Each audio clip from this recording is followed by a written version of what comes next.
Glória a Deus. Abra sua Bíblia em Miqueias capítulo 6. Ouvi agora, versículo 1. Miqueias capítulo 6, versículo 1. Ouvi agora o que diz o Senhor. Levanta-te, defende a tua causa perante os montes, e ouça os outeiros a tua voz. Ouvi, montes, a controvérsia do Senhor, e vós, duráveis fundamentos da terra, porque o Senhor tem controvérsia com o seu povo e com quem? Israel entrará em juízo, grife aí. Não está dizendo que ele vai entrar em juízo com a igreja, vai? Não, ele vai entrar em juízo com Israel. Porque o texto é muito claro, diz assim, porque o Senhor tem controvérsia com o seu povo, e com Israel entrará em juízo. Porque meu povo, que tenho eu feito com vocês, e com que te enfadei, responde-me, pois te fiz sair da terra do Egito e da casa da servidão, e te remi, e enviei adiante de ti Moisés, Arão e Miriam. Então eles tiveram Moisés, tiveram Arão, tiveram Miriam, sim ou não? Povo meu, lembra-te agora do que maquinou Balaque, o rei de Moabe, e do que lhe respondeu Balaão, filho de Beor, e do que aconteceu desde Sitim até Gilgal, para que conheças os atos de justiça do Senhor? Com que me apresentarei ao Senhor, e me inclinarei ante o Deus excelso? Virei perante ele com holocaustos e com bezerros de um ano? Agradar-se-á o Senhor de milhares de carneiros, de 10.000 ribeiros de azeite? Darei o meu primogênito pela minha transgressão e o fruto do meu corpo pelo pecado da minha alma? Ele te declarou, ó homem, o que é bom e o que é que o Senhor pede de ti, que pratiques a justiça e ames o quê? A misericórdia, e andes humildemente com o teu Deus. Amém? Põe a mão sobre a Bíblia e diga: Pai, fala ao meu coração e me ensina a tua palavra. Diga em nome de Jesus. Pode sentar. Irmãos, vamos nos apresentar a Deus como igreja lavada, remida, regenerada, sim ou não? Mas existe uma coisa que nós temos que conhecer, é que todos nós, indistintamente, todos nós, somos privilegiados em função de que Israel endureceu o coração contra Deus. E porque Israel endureceu o coração contra Deus, nós, gentios, nós que éramos povos pagãos, amém? Nós fomos agraciados, segundo Paulo fala na carta aos Romanos, nós fomos agraciados, e o Senhor nos deu a oportunidade de nos tornarmos a igreja, de nos tornarmos corpo de Cristo, de sermos salvos, de sermos lavados pelo sangue de Jesus, amém? Então ele nos deu a oportunidade, mas a oportunidade, gente, quando bate na porta, o que é que você tem que fazer? Abri-la. Você não pode fechar a porta para a oportunidade. Infelizmente, muitas pessoas, elas fecham a porta para a oportunidade. Às vezes por pura ignorância, né? Às vezes elas não entendem que estão perdendo algo muito precioso. Às vezes também por negligência. Muitas vezes porque não estão apercebidos. De um jeito ou de outro, tem muita gente perdendo as oportunidades.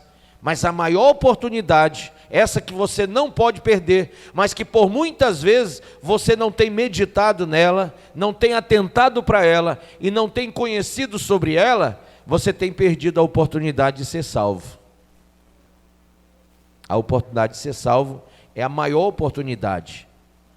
Quando o Senhor fala aqui, através do profeta Miqueias, ele diz que há uma contenda, veja só, há uma contenda, uma controvérsia entre Deus e o seu povo Israel, e que esse povo será levado a juízo. E claro e evidente, que quando o Senhor fala aqui, ele já tinha falado lá em Isaías 1, quando ele diz lá em Isaías 1:2, ouvi, ó céus, Presta atenção, ó terra. Eis que assim diz o Senhor: criei filhos e os fiz desenvolver, todavia eles se revoltaram contra a minha pessoa. O boi reconhece o seu dono, o jumento conhece o local onde o seu senhor costuma depositar o alimento diário. Contudo, Israel não deseja me compreender. O meu povo, o meu próprio povo, não age com sabedoria. E aí o Senhor fala com eles asperamente, diz assim, ó: ah, que tristeza, nação pecadora, povo carregado de malignidade, raça de perversos, filhos que amam a corrupção. Eis que abandonaram o Eterno, desprezaram o Santíssimo de Israel e afastaram-se do Senhor. Onde mais podereis ser castigados e feridos, vós que perseverais no pecado? Porque insistis na rebeldia, de fato, toda a cabeça está em chagas e o coração tomado pelo sofrimento. Desde a planta dos pés até o alto da cabeça não existe nada são, somente machucados, vergões, ferimentos, sangrando, e não foram limpos nem atados, tampouco tratados com azeite. A vossa terra está desolada e as vossas cidades foram completamente arrasadas pelo fogo. Os estrangeiros estão devorando os vossos campos sem piedade, e diante dos vossos olhos é a desolação com a devastação que os pagãos costumam causar. Então veja, Deus já estava tratando com Israel, mostrando e pesando a mão. Davi, ele disse: Senhor, enquanto eu escondi o meu pecado, a tua mão pesava sobre mim. Confessei-te o meu pecado e a minha transgressão deixei. Amém? Porque a minha vida estava como uma sequidão de estio. Olha só como Davi fala. Daniel, no 9, ele começa todo o capítulo 9 falando com Deus e dizendo: Senhor, perdoe o seu povo, perdoe a mim, perdoe o seu povo, porque a nós só pertence o Corá de vergonha pelas obras que praticamos. Então Daniel está falando do povo de Israel, e ele orava 3 vezes ao dia dizendo que Israel estava em pecado, que Israel estava em pecado, que Israel estava em pecado. E gente, aqui pelo profeta Isaías e também pelo profeta Miqueias, o Senhor também fala, e fala pelo profeta Joel no capítulo 2 e no capítulo 3, ele fala a esse povo de Israel. Na verdade, se você for olhar do Gênesis até Malaquias, tudo que está escrito foi para Israel, não foi para a igreja. Eram sombras das coisas que viriam, tudo aponta para Cristo, mas tudo é para Israel, para que Israel se convertesse ao Messias que viria, amém? Mas Israel, que teve a lei, que teve os profetas, que teve os patriarcas, que teve os sacerdotes, que teve o culto levítico, que teve sacrifício de animais, que teve sacrifício de tudo, Israel não se converteu a Deus, continuou na prática do pecado. Então, abra aí em Romanos capítulo 11, por favor. Pergunto, pois, disse o apóstolo Paulo, ele fala sobre o futuro de Israel, e diz assim: pergunto, pois, terá Deus, porventura, rejeitado o seu povo? De modo nenhum. Porque eu também sou israelita, disse Paulo, da descendência de Abraão e da tribo de Benjamim. Amém? Deus não rejeitou o seu povo, a quem de antemão conheceu. Ou não sabeis o que a Escritura refere a respeito de Elias, como insta perante Deus contra Israel, dizendo: Senhor, mataram os teus profetas, arrasaram os teus altares, e só eu fiquei, e procuram tirar minha vida. Essa foi a atitude de Israel para com os homens profetas de Deus. Tanto é que quando Jesus foi chegando em Jerusalém, Jesus disse: Jerusalém, Jerusalém, a ti enviei tantos profetas, e a todos eles tu mataste. E aí no verso 4 diz: que lhes disse, porém, a resposta divina: reservei para mim 7.000 homens que não dobraram os joelhos diante de Baal. Assim, pois, também agora, no tempo de hoje, sobrevive um remanescente segundo a eleição da graça. Já não é mais pela lei, agora o remanescente é pela graça. E se é pela graça, já não é pelas obras. No contrário, a graça já não é graça, do contrário. Que diremos, pois? O que Israel busca, isso não conseguiu, mas a eleição o alcançou, e os mais foram endurecidos. Como está escrito, Deus lhes deu, olha só, espírito de entorpecimento, olhos para não ver, e ouvidos para não o quê? Ouvir, até o dia de hoje. Quem sabe que até o dia de hoje, o judeu não crê em Jesus. Até o dia de hoje eles não se converteram. Eles estão numa guerra aí agora com os países árabes, né? E essa guerra está escrito na Bíblia. É a guerra de Gog e Magog, lá em Ezequiel 38 e 39, que tinha que acontecer na época da vinda de Jesus. Na época do arrebatamento da igreja, tinha que acontecer essa guerra. E ela está acontecendo agora.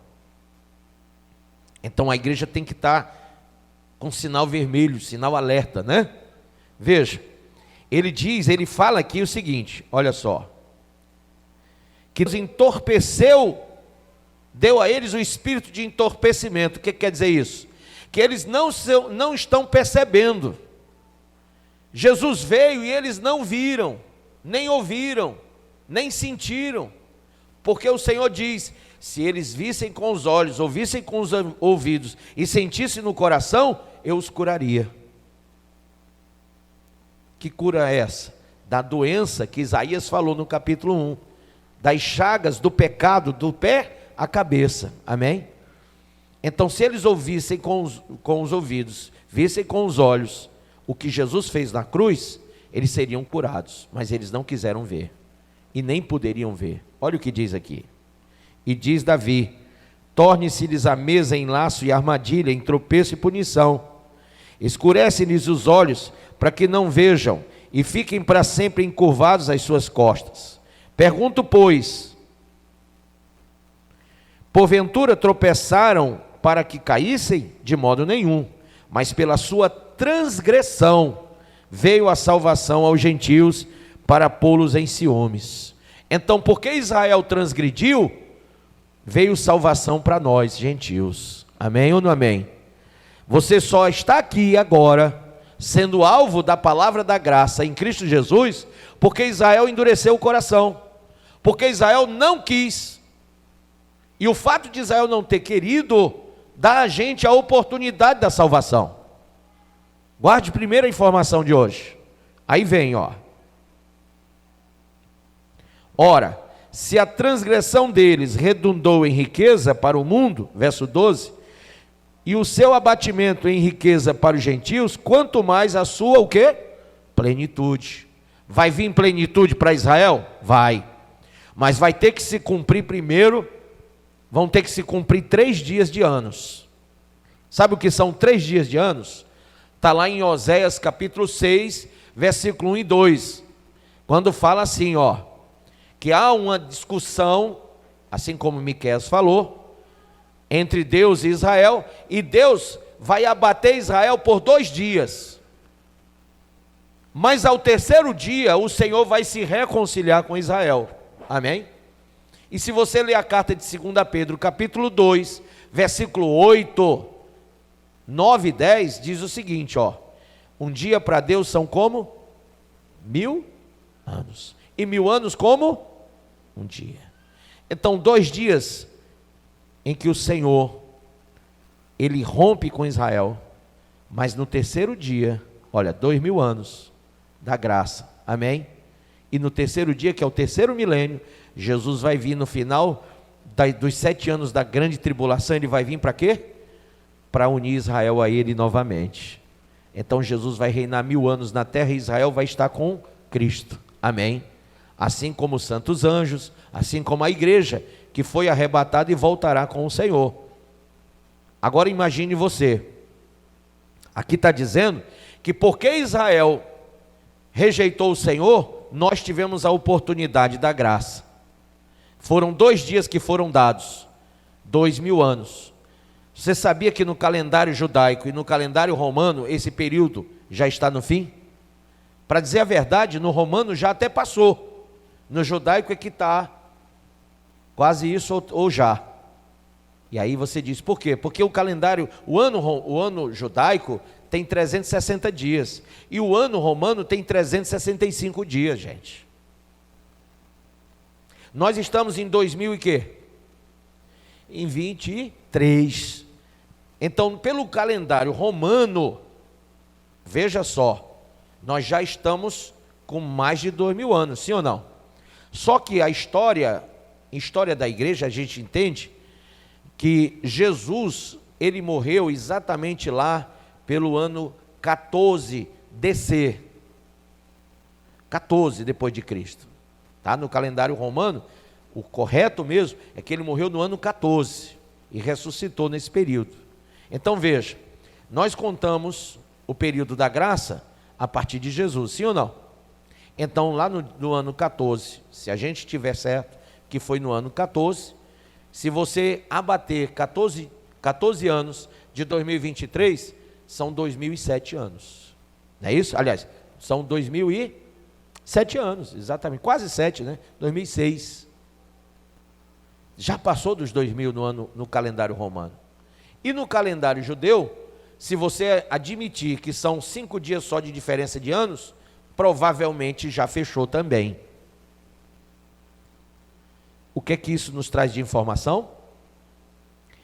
Que a oportunidade de 2 dias que ele dá aos gentios está acabando. Ou seja, é o fechamento do tempo da graça. Bispo, o que é que isso importa para mim, que sou igreja e não sou Israel? Tudo. Eu acabei de dizer para você que, por causa da transgressão de Israel, a salvação veio para os gentios, que somos nós, versículo 11 e 12. Então você tem aí 2000 anos de graça manifesta aos gentios. Quem são os gentios? Eram chamados povos pagãos. Eram aqueles que viviam, sabe, na esbórnia. Sabe por que você tem tanto problema de receber Jesus como Senhor e Salvador e viver o Evangelho segundo a sã doutrina? Porque a sua origem é pagã, como a minha. Nós somos povos gentios. Nós somos de origem pagã. Nós não estávamos destinados para o céu. Mas aprove a Deus, por meio de Cristo, trazer sobre nós a graça salvífica, amém? Então, qual é a grande luta hoje? Lá em Gálatas 5 diz que a carne milita contra o espírito e o espírito contra a carne, não é assim? A luta contra o pecado é porque nossa origem pagã nos leva, nos remete a atos, a esbórnias, a promiscuidade, a fornicação, ao adultério, a tudo de ruim. E quando nós recebemos a palavra da graça, através do discernimento do Espírito, porque Israel não consegue nem ouvir, nem ver e nem sentir, mas você que é gentil, você tem um chamado para ver com os olhos, ouvir com os ouvidos e se converter no seu coração. E a Bíblia diz que quem confessar com a sua boca e crer no seu coração para a justiça, será salvo. Amém ou não amém? Então é você que é gentil, você tem que aproveitar, porque você está tendo a oportunidade e você está tendo o entendimento. Veja, ele trouxe para nós o Espírito da graça. Jesus disse: eu vou, mas vos enviarei o Espírito Consolador. Ele vos convencerá do pecado, do juízo e da justiça. Então você pode entender, você pode ver e você pode ouvir. A questão é, você quer? Deixa eu falar mais com você aqui, olha o que diz no 13. Dirijo-me a vós outros, disse Paulo, que sois gentios, somos nós. Visto, pois, que eu sou apóstolo dos gentios, glorifico o meu ministério, para ver se de algum modo posso incitar a emulação os do meu povo e salvar alguns deles, ou seja, os judeus. Paulo via que era difícil salvar judeu, porque se o fato de terem sido eles rejeitados trouxe reconciliação ao mundo, que será o seu restabelecimento, se não vida dentre os mortos? E se forem santas as primícias da massa, igualmente o será a sua totalidade. Se for santa a raiz, também os ramos o serão. Agora preste atenção. Se porém alguns dos ramos foram quebrados, está falando de Israel, que os ramos foram quebrados, E tu, sendo oliveira brava, nós, gentios, oliveira brava, olha só, ele quebrou os ramos lá da oliveira, da original, daquela que é, sabe, a salvação de todos. Ele quebrou os ramos de lá, que eram Israel, ele arrancou alguns ramos de lá, e ele colocou, olha só, ramos da oliveira brava. Diz assim, ó: se porém alguns dos ramos foram quebrados, e tu, sendo oliveira brava, foste enxertado em meio deles, e te tornaste o quê? Participante da raiz e da seiva da oliveira, não te glories contra os ramos, porém se te gloriares, sabe que não és tu que sustenta a raiz, mas a raiz a ti. Dirás, pois, alguns ramos foram quebrados, para que eu fosse enxertado. Pode ter certeza, isso não é motivo de glória para você. Você só está aqui porque o Senhor arrancou os ramos da oliveira, arrancou os ramos da oliveira brava, pegou você, oliveira brava, e enxertou na oliveira. Amém? Ele está te dando uma oportunidade de ser enxertado para a vida eterna. Mas isso não é motivo de você dizer: ah, Israel, povo doido, não quer saber de Deus, não, um bando de maluco. Não, eles são povo de Deus. Só que eles não estão podendo ver, nem ouvir e nem sentir, porque aprove a Deus dar tempo para os gentios se converterem. Amém? Bispo, mas Deus nunca fez isso por eles. Gente, a gente leu aqui. Eles tiveram os profetas e mataram. Eles tiveram Moisés, não tiveram? Eles tiveram Arão, eles tiveram Miriam, e eles tiveram todos os sacerdotes, e tiveram os patriarcas, Abraão, Isaque e Jacó. Eles tiveram tudo. Eles saíram do Egito com mão forte. Deus os tirou com 10 pragas. Deus provou que era Deus no meio do deserto com eles também. Então eles tiveram tudo, mas não se converteram. Foram rebeldes. Não reconheceram o Senhor. Por isso, Deus os entregou a juízo. Então você leu lá em Miqueias, capítulo 6, preste bem atenção, que Deus os entregou para juízo, sim ou não? Agora, o Senhor veio e arrancou você que era bravo e colocou na oliveira brava, na oliveira genuína. E ele diz aqui, ó: bem, pela sua incredulidade eles foram quebrados, tu, porém, mediante a fé, estás firme, enxertado. Não te ensoberbeça, mas teme. Por quê? Porque se Deus não poupou os ramos naturais e arrancou, também não te poupará, você que foi enxertado. Ora, você foi enxertado pela graça, você nem era para ser salvo. Aí ele vai e arranca os originais e coloca a gente lá no lugar. Isso é amor demais, não é não? Ele faz isso para nos dar a oportunidade de salvação. Você não pode brincar com isso. E aqui ele diz: porque se Deus nem poupou os ramos naturais, quanto mais ele poupará aqueles que foram enxertados. Aí fica lá o ramo da oliveira brava, que somos nós. Escute isso: ramo de oliveira brava, nem era para estar enxertado ali na oliveira verdadeira, nem era, não era o nosso lugar.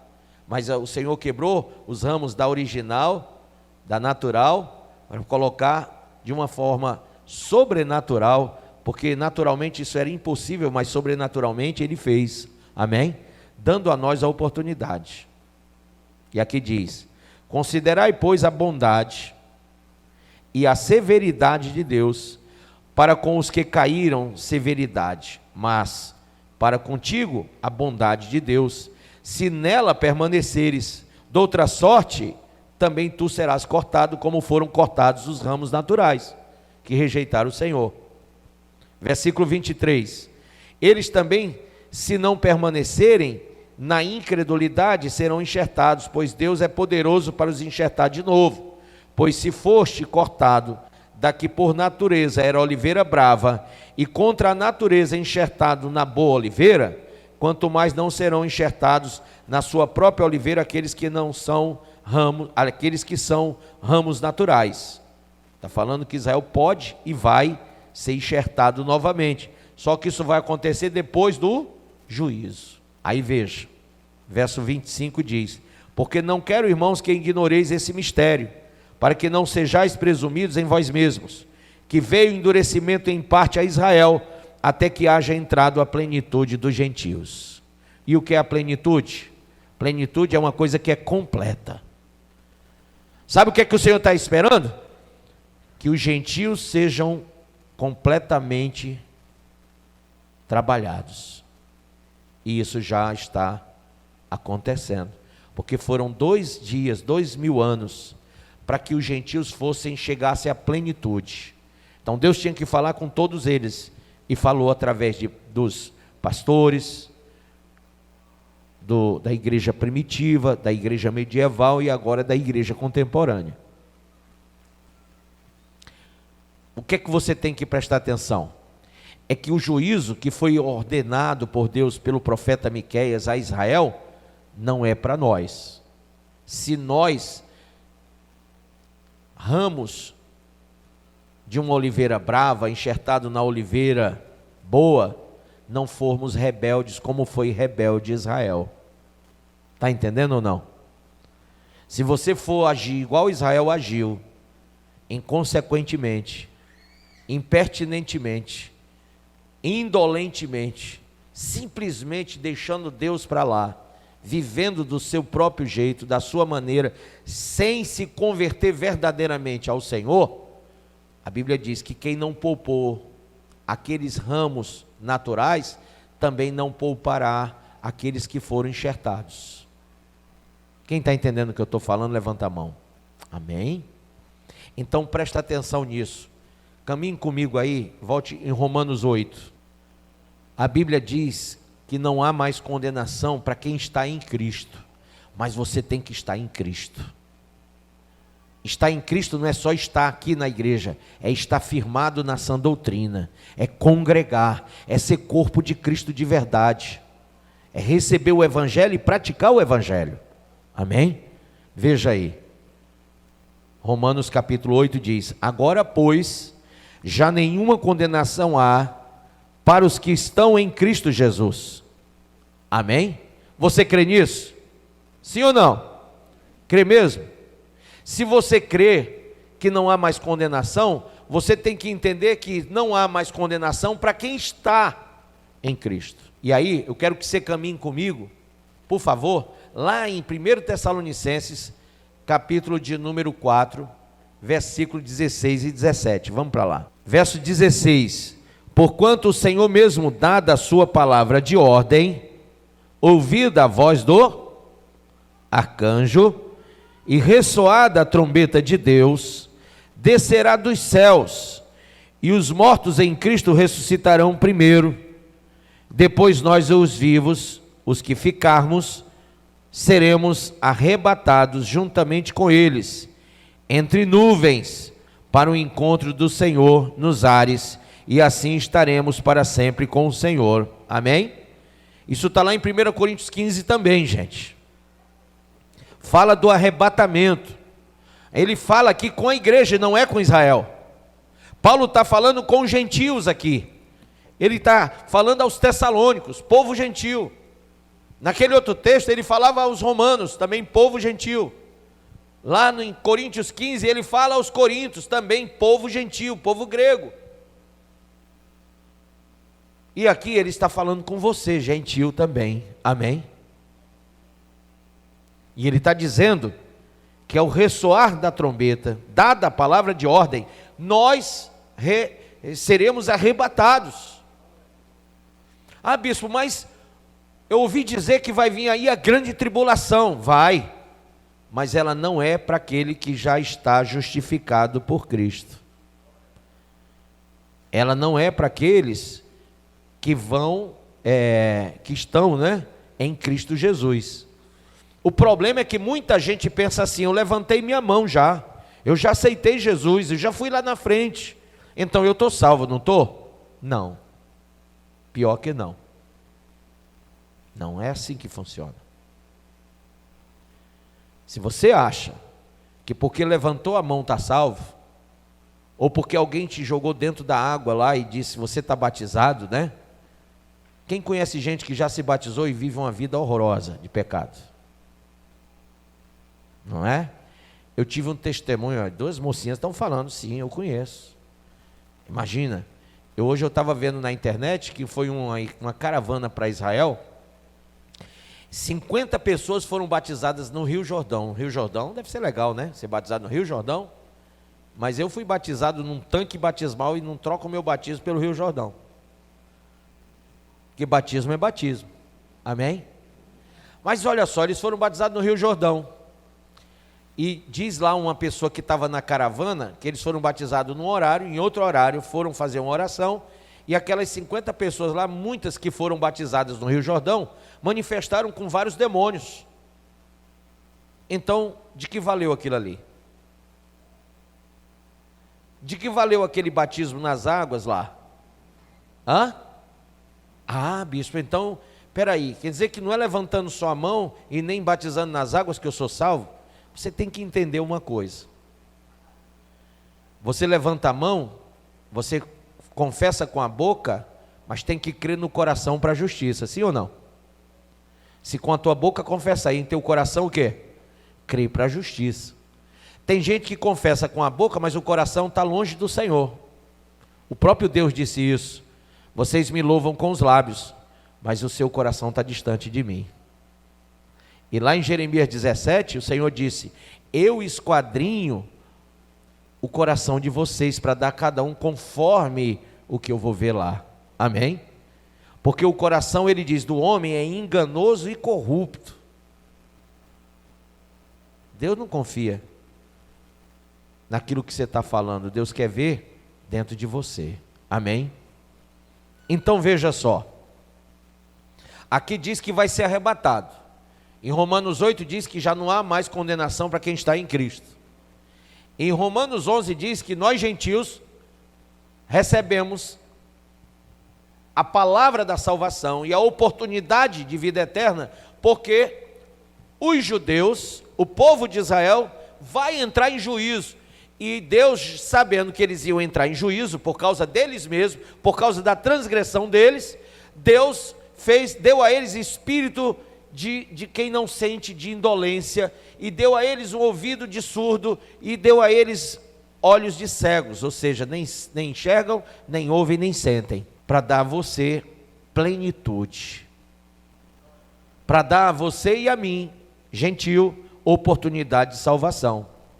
Você que é apenas um ramo de uma oliveira brava, o Senhor faz algo sobrenatural, Ele arranca de uma coisa brava e coloca em uma oliveira boa. Mas para Ele colocar você dali para cá, Ele tem que arrancar os ramos da oliveira boa, que é Israel, e dar oportunidade os da oliveira brava a ficarem enxertados lá. E Ele diz assim para você, se você não entendeu, o mesmo Deus que arrancou os ramos da oliveira boa, vai arrancar você também, que foi enxertado lá, se você tiver a mesma atitude daqueles ramos, que não quiseram o Senhor, que não quiseram ouvir Deus, nem a palavra, nem o Espírito. É isso que ele está dizendo, é isso que Paulo está falando. Então, diante disso aqui, veja por favor, 1 Tessalonicenses 5, do 1 até o 9. Diz assim, ó: irmãos, relativamente aos tempos e às épocas, não há necessidade de que eu vos escreva, pois vós mesmos estáis inteirados com precisão de que o dia do Senhor vem como ladrão de noite. Gente, o dia do Senhor é os 7 anos da grande tribulação. Vai começar? Vai. E nesse dia vai ter o arrebatamento da igreja. Sabe, no início dele, ele se abre com o arrebatamento. Porque a Bíblia diz que o anticristo não pode se manifestar no mundo sem que seja tirado aquilo que o impede. E o que o impede é a igreja, porque o Senhor não vai deixar o justo perecer com o ímpio. Amém? Lembra quando eu falei de Abraão? Senhor, se houverem 50, e se houverem 45, se houverem 40, e se houverem 30, e se houverem 20, Senhor, me perdoe, mas se houverem só 10, o Senhor disse, eu não destruirei Sodoma e Gomorra por causa de 10, mas nem 10 tinha, só tinha um, que era Ló, e mesmo tendo só um, Deus abalou 2 anjos, para irem até lá e pegar Ló e tirar de lá, e ainda abençoou as filhas e a esposa, mas vocês lembram? Elas não estavam salvas, nem queriam nada com a salvação. Tipo alguns crentes que vão à igreja, mas não querem nada com Deus. Que mesmo com a força dos santos anjos, elas foram levadas lá para fora, não foram? Mas tinha uma ordem. Ninguém podia olhar para onde? Para trás. Já começou que a mulher de Ló olhou para trás e morreu, sim ou não? Quando Jesus fala da volta dele, do arrebatamento da igreja, e do dia da tribulação, que são 7 anos, sabe o que é que ele diz? Lembrai-vos da mulher de Ló. Lembrai-vos da mulher de Ló, porque a mulher de Ló olhou para onde? Para trás. Lá em Hebreus 10, 35 diz que a gente não pode ser daqueles que retrocedem para a perdição, mas daqueles que avançam para conservar a alma. Amém? Então a mulher de Ló retrocedeu e morreu. E as 2 filhas? As 2 filhas podiam ter também seguido o caminho da salvação, não era?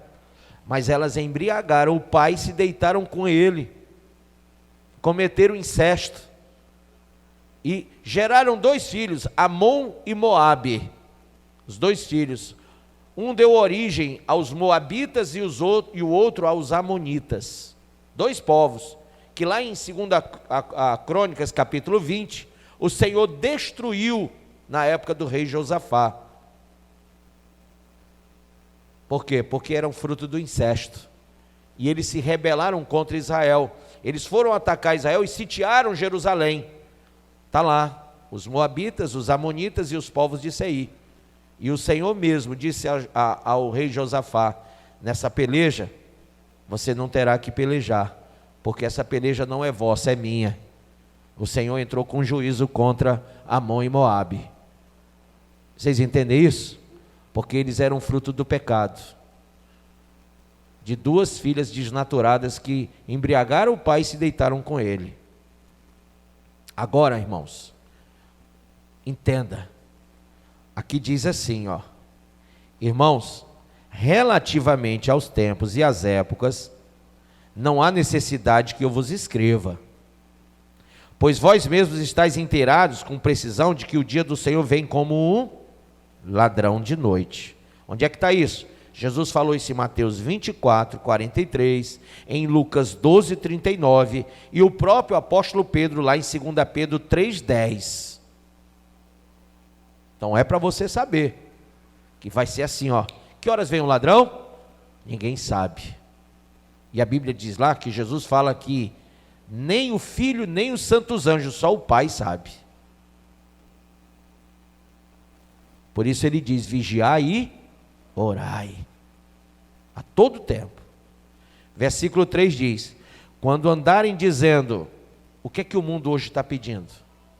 Paz. Sim ou não? Está tendo guerra entre Rússia e Ucrânia? Tá. Está tendo guerra entre Israel e palestinos? Tá. Não é só o Hamas e o Hezbollah, já tem o Irã, já tem a Síria, já tem a Turquia, já tem a Líbia, já tem a Rússia, já tem a China e também a Coreia do Norte. E do outro lado tem os Estados Unidos, tem a França, tem a Inglaterra. Então nós estamos no estopim de uma 3ª guerra mundial ou não? Sim, né? Infelizmente sim. Mas você não consegue identificar isso, não? É que quando for aberto o primeiro selo do Apocalipse, o primeiro cavaleiro é de um cavalo branco e ele representa o anticristo, aquele que vai seduzir o mundo com uma falsa paz, e ele fará um acordo, segundo Daniel 9, versículo 27, por 7 anos, que será interrompido na metade dos 7 anos. Então o anticristo, para ele se manifestar, tem que acontecer 3 coisas. Primeira, a igreja tem que ser tirada. Não é o Espírito Santo, como tem alguns pastores que ensinam errado. Se você ler Apocalipse capítulo 7, tá? Você vai ver que muita gente vai se converter na época da grande tribulação, e que o Senhor vai levantar duas testemunhas, que pode ser Enoque e Elias, Enoque e Moisés, Elias e Moisés, ninguém sabe, e também vai levantar 144 mil judeus, na verdade israelenses, né? 12 mil de cada tribo, está lá escrito 12 mil de cada tribo, e eles vão pregar a palavra do reino, anunciando que Jesus virá ao final dos 7 anos, para reinar por 1000 anos na terra. Quem entende isso? Então, irmãos, quando a Bíblia diz que a gente não pode ignorar isso aqui, não devemos ignorar, a informação está sendo dada. Olha só, quando andarem dizendo paz e segurança, eis que lhes sobrevirá o quê? Repentina destruição, que é o período da grande tribulação.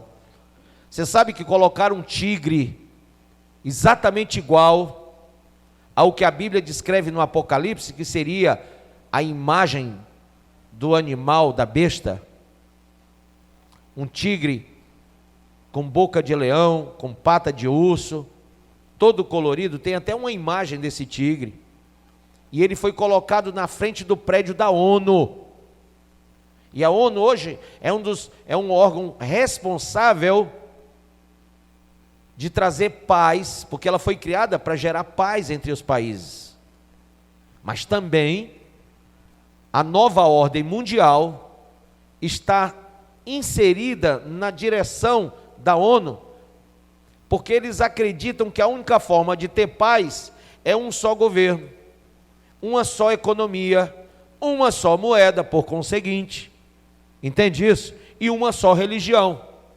E recentemente houve uma reunião, um tratado assinado aí uns 2 anos atrás, e agora eles celebraram esse tratado, esse acordo, da união entre a igreja cristã, a igreja judaica e a igreja muçulmana.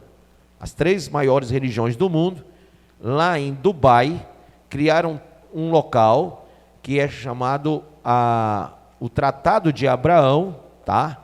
Geraram um tratado da unificação das maiores religiões, para ser uma só religião. Por quê? Porque o anticristo vai ser o líder dessa religião. E deram até um nomezinho lá, o Crislã. Cristianismo, islamismo e judaísmo. Você sabe disso? Não, né? Pois é.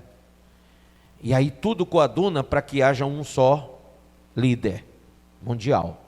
Aí você vê que ele diz: quando gritarem paz e segurança, vai vir sobre eles repentina destruição, como vem as dores de parto, aqui está para dar a luz, e de nenhum modo escaparão. Então não tem como escapar. Quando a mulher está grávida, ela consegue escapar de dar luz? Não consegue, né?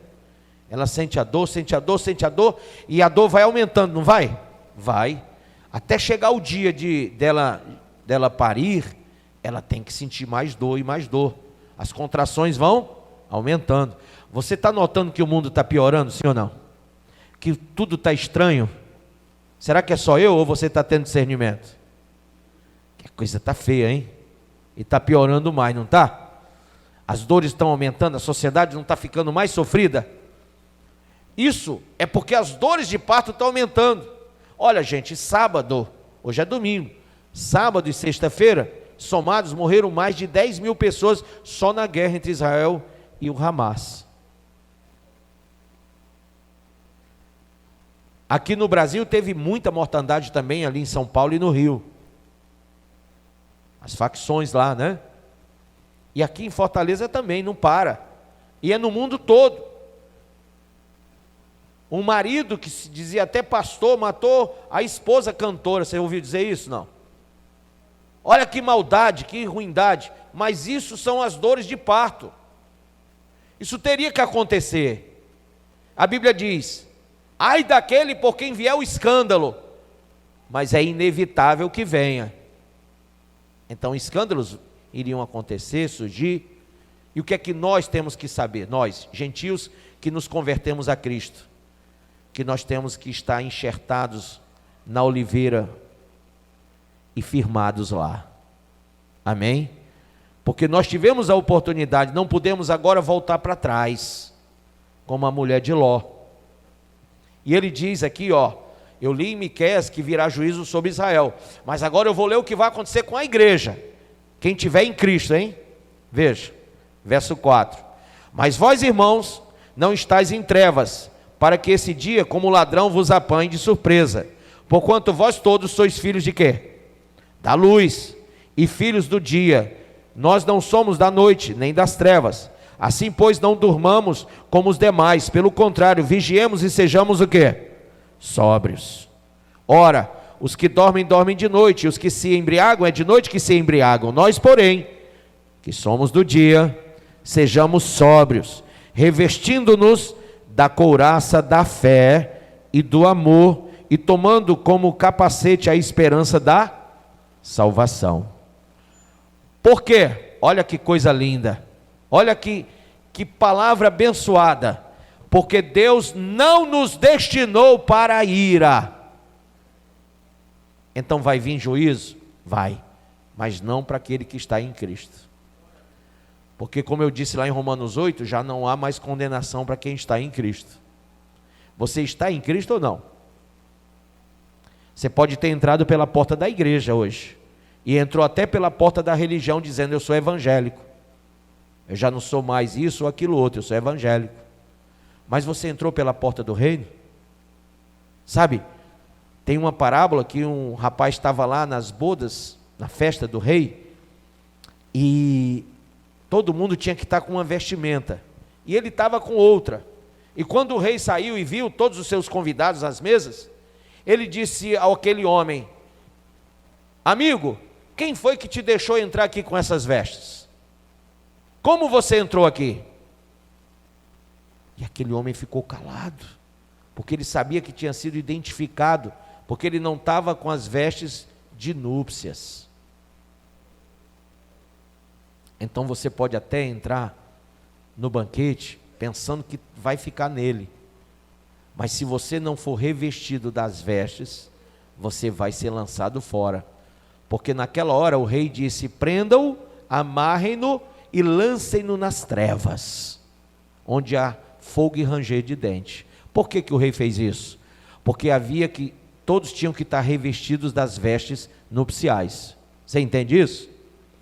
Lá em Gálatas 3, 26 a 29 diz que todo aquele que está em Cristo está revestido de Cristo. Então a nossa vestimenta para a salvação é Cristo em nós. Jesus disse: se vós estiverdes em mim e eu estiver em vós, então pedireis o que quiserdes e vos será feito. Amém? Então você tem que estar nele e ele em você. Se você acha que está nele e nem sabe se ele está em você, como é que você pode dizer que está salvo? Como é que você sabe que está com a veste nupcial ou não? É só você tomar aquele chazinho, não sei se tem na sua casa, semente de simancol, tem? Tem ou não tem? Lá em casa tem, eu tomo todo dia. Eu tomo todo dia, tomo 4, 5 vezes por dia, às vezes eu passo dos limites. Minha mulher diz: meu filho, para com isso. Eu disse: não, faz mais que eu quero tomar mais.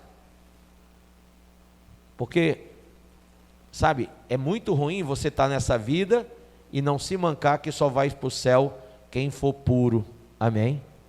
Quem for santo, quem for regenerado. Então eu quero me mancar toda hora e dizer: espera aí, eu sou um miserável pecador que preciso me converter. Todo dia, toda hora e cada instante. E servir o Senhor com muito mais força do que antes. Porque a ira não foi destinada para nós, amém? Mas para alcançar, nós fomos destinados, olha só, porque Deus não nos destinou para a ira, mas para alcançar salvação mediante nosso Senhor Jesus Cristo. Então, se você está com o nosso Senhor Jesus Cristo de verdade, você alcançou salvação da ira. E a ira é o juízo que virá sobre Israel e sobre todo esse planeta. Jesus falou em Mateus 24 que nunca houve nem jamais haverá tamanha tribulação como nesses dias. Você quer ser arrebatado? Sim ou não? Quer? Ou não quer? Quer mesmo? Então você vai ter que tomar o chazinho que eu tomo todo instante, toda hora. Você tem que se tocar. Que você está proselitado por religiões, mas você não está convertido a Cristo, à palavra e ao Espírito. O que adianta se tornar um prosélito? Olha, você tem que prestar atenção que Jesus disse que Ele é o caminho, a verdade e a vida. Ele não é um não, Ele é o. E você está brincando com a salvação quando você acha que só pisar nos átrios resolve sua vida. Isaías 1 diz assim: quem vos falou que só em pisar nos átrios está resolvido o problema meu com você? Deus falou isso para Israel. Tem gente que diz: não, se eu for para a igreja vai dar tudo certo, né? Só eu estar lá, Deus já entende que eu estou lá, né, Senhor? Tu sabe que eu estou aqui. Ô, Senhor, tudo bom? Não. Você pisou nos átrios, para quê? Para que você veio? Qual o motivo você está aqui? Você já pensou? Ah, se você veio só sentar aí e pegar o ar-condicionado, nem é tão bom aqui o ar-condicionado. A gente precisa gastar mais dinheiro com o ar-condicionado aqui na igreja. O que é que você veio fazer mesmo aqui? Mais uma igreja? Mais uma religião? Mais um momento religioso? Perdeu tempo. O que você veio fazer aqui, você tem que sair daqui tendo realizado o que você veio fazer. Se você nem sabe o que veio fazer, você está muito mal. Mas já que você não sabe, eu vou te dizer. Você veio aqui para uma oportunidade que Deus tirou de Israel e deu para você, de ser salvo, de ser livrado da ira, do juízo que virá. A qualquer momento será dada a ordem, e os mortos ressuscitarão primeiro, depois nós que estivermos vivos subiremos aos ares. Sabe, tem 3 céus na Bíblia, ó: esporâneos, mesorâneos e oranos. Esporâneos é o céu que Deus habita, mesorâneos é o espaço, e oranos é o céu que você vê em cima da sua cabeça. A Bíblia diz que Ele descerá 2 céus, lá do terceiro, e vai vir até o primeiro nas nuvens receber a igreja, que vai subir. Amém? Você vai subir ou vai ficar? Não responda não, depende do que é que você veio fazer aqui hoje. Bispo, e como é que eu entendo isso? Se você veio aqui, tomar uma decisão aqui, e amanhã você não fizer nada da sua vida de diferente, se você não viver conforme a palavra e conforme o Espírito Santo, você não fez nada aqui hoje. Você entende isso? Deixa o ímpio o seu caminho. Você tem que deixar. Bispo, eu me prostituía, pare de prostituir. Eu bebia, pare de beber. Eu fumava, pare de fumar. Eu usava droga, pare de usar. Eu traía minha mulher, pare de trair. Eu traía o meu marido, pare de trair também. Sabe, eu era imoral, indecente, pois pare de ser. E eu vou citar a última coisa, eu prometo que agora não falo mais nada. Até a próxima vez. Se tiver, se Jesus não vier antes. Quem quer ser arrebatado, por favor, levanta a mão. Então eu vou te dar a última informação de hoje. Abra em Levítico capítulo 21. Disse o Senhor, versículo 1, a Moisés: fala aos sacerdotes. Quem crê que quem está em Cristo, além de ser nova criatura, é reino e sacerdócio santo. Então veja como a similaridade de um sacerdócio no antigo também tem tudo a ver com o sacerdócio do novo aqui. Olha só. Disse o Senhor a Moisés: fala aos sacerdotes, filhos de Arão, e dize-lhes: o sacerdote não se contaminará por causa de um morto entre o seu povo, salvo por seu parente mais chegado, por sua mãe, ou por seu pai, ou por seu filho, ou por sua filha, e por seu irmão, e também por sua irmã virgem, chegada a ele, que ainda não teve marido pode contaminar-se. E ele, sendo o homem principal entre o seu povo, não se contaminará, pois que se profanaria. Não farão calva na sua cabeça e não cortarão as extremidades da barba, nem ferirão a sua carne. Isso é lá, sacerdócio de Arão. Agora veja: santos serão a seu Deus e não profanarão o nome do seu Deus, porque oferecem as ofertas queimadas do Senhor, o pão de seu Deus, portanto serão o quê? Santos. Agora vem, ó: não tomarão mulher prostituta ou o quê? Desonrada, nem tomarão mulher repudiada de seu marido, pois o sacerdote é santo a seu Deus. Amém? Amém? Bispo, o que isso tem a ver comigo? Vou te dizer.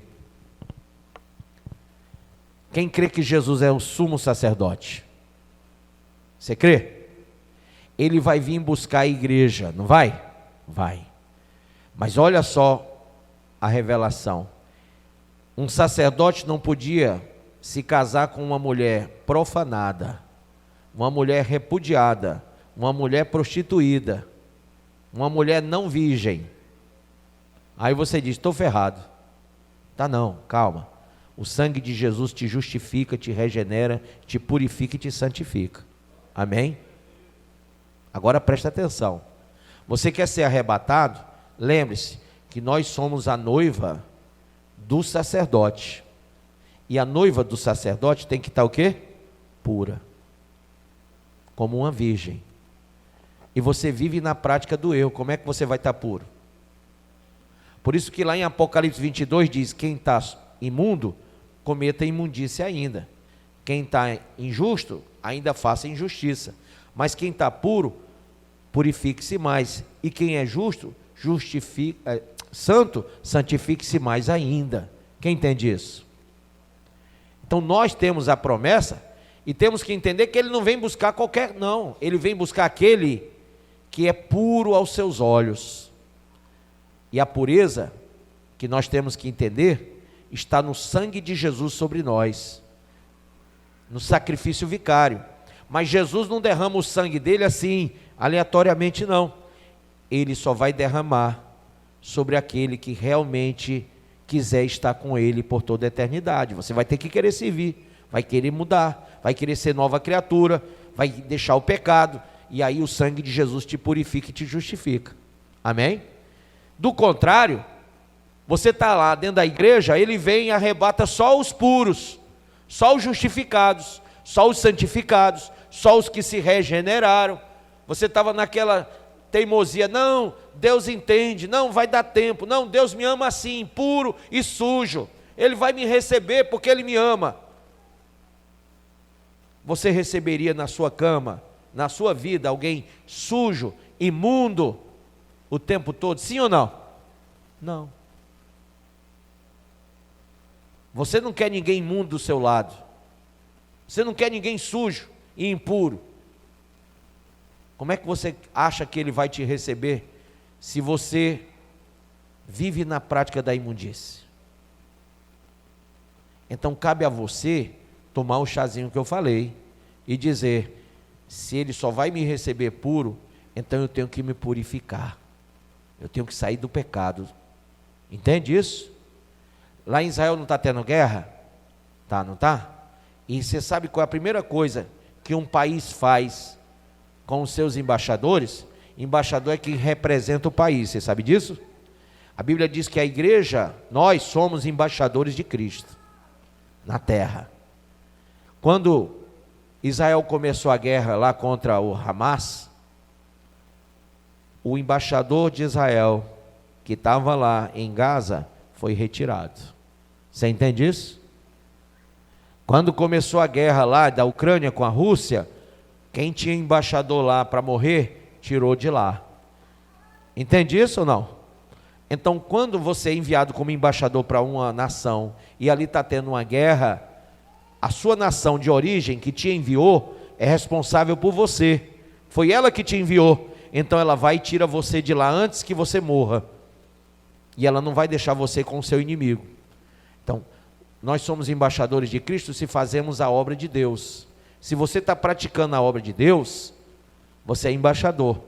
E você acha que na hora da tribulação, quando o anticristo assumiu o mundo e trouxer o escárnio e a destruição sobre todo o planeta, com tudo que vai haver, você acha que o Senhor vai deixar os seus embaixadores aqui na terra? Ele vai tirar tudinho. A igreja vai ser retirada. Eu disse que são 3 coisas para o anticristo aparecer, né? Primeiro é tirar a igreja, tirar os embaixadores. Segunda, está lá em 2 Tessalonicenses capítulo 2, verso 3 e 4 diz: a apostasia da igreja, que é o desvio da igreja, o desvio moral, o desvio ético, o desvio teológico, o desvio doutrinário, e a presença do iníquo, que já está aí. Se é possível que você não veja que esse mundo está horroroso. Essa é a presença do iníquo da terra. Amém, pessoal? Vocês entenderam? Curve a sua cabeça, por favor. Feche os seus olhos.